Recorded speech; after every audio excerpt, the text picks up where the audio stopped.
This is what's wild in New Hampshire by wildlife biologist Eric Orr for the New Hampshire Wildlife Federation. I'm with Brad Jones, Conservation Officer Brad Jones. We're here at the Stratford DOT station. But we're here mostly to talk about what's happening right now. Here it is, in the middle of June. Brad, what are you finding out in the field right now? What's going on? Well, we have a lot of wildlife moving around, Eric. We're seeing our majority of calls are obviously, things are having their babies this time of year. We're seeing fawns, we're seeing baby foxes, baby raccoons. It's the springtime. It's the time where the grass is growing, and that's the mothers are leaving their kids behind to go find food, and this is the time of year where we have the majority, I would say, of our human and wildlife contact and interaction. So obviously, I think that's what we're talking about here today. We're trying to make sure that we as an agency get out to the public that that sort of human and wildlife interaction we're trying to limit as much as possible. So when you watch them, now I always call the month of June Fox Month, because the foxes, mom and dad, they're out scouring for food. They got hungry mouths to feed. They're weaning their young, they're weaning their kits, they're weaning their pups, and they're on the move. You're going to see them, but also those animals that are babies that are left, people want to pick them up. That's the worst thing you can do, right? Absolutely. So that's what happens. The mother, the father, the parents, they leave their kids behind. It would not be equitable for them to take them with them. They're not going to be very good at hunting if they have a little kid with them. Just like if you and I, we brought our kids or our grandkids with us hunting, they're going to be picking up sticks, they're going to be breaking stuff. We might not be as effective. So just where for them, they need it for survival. Right. They leave the kids behind, they go do what's effective so they can bring stuff back to feed those mouths. And that's where we run into conflict.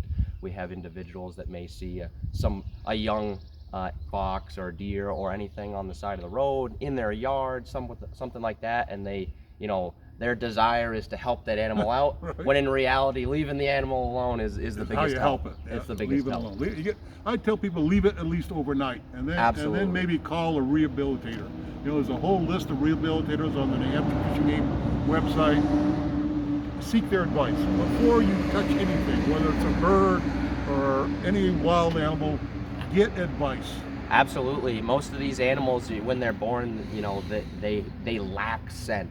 So that's the what keeps them alive. So they get left alone. The parents are expecting that they're in a good hiding spot, and their lack of scent and their ability to kind of hang tight and stay put. Yes, you'll be able to walk right up to them. They may seem, to somebody, oh, is this sick? Is something wrong with it? It's not getting up when I walk towards it. Well, that's what they're trained to do. That's their instinct, is they're supposed to hang tight, and their parents are going to come back to that one spot where they left them, and that's how they know that they're still okay. Once they get picked up and moved, or they have a different scent, or they're in a different spot, when the parents come back, short of hearing cries for help, a short distance, those individuals are probably going to be left behind, unfortunately.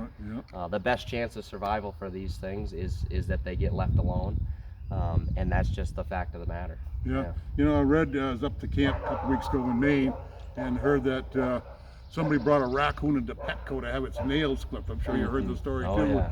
So that exposes people to potential rabies, and unfortunately, when that happens, the animal must be euthanized. Absolutely. Because testing for rabies, how do they do that? Yeah, they need the samples from the brain. Brain. So unfortunately, to remove the brain from an animal, you can't keep them alive during that process.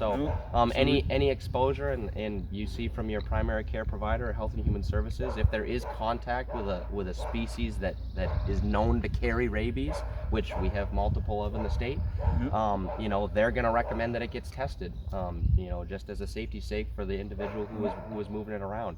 So. Biggest thing, if you see something in the yard, go ahead and make a call and do what you need to do to kind of get the ball rolling. But a good rule of thumb is, if that thing is, give it a day, and then maybe if your concern's a little more, you start working through the avenue of getting in contact with somebody that can lead you in the right direction. Properly take care of it. Right? Absolutely. You pick that animal up, it's a kiss of death. Do not do that.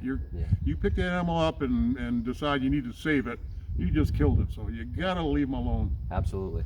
And as I say, we're at the DOT yard here. They're scraping up roadkills now. A lot of these animals, mom and dad, coyote and fox, are out looking for food 24/7. They gotta feed those mouths, so be ready to get on those brakes day and night this time of year, because you got these animals that are trying to survive. They're on the move. They're on the move. So Springtime. wildlife is on the move. Babies are not on the move. They're fine. Leave them alone. Do not touch wildlife.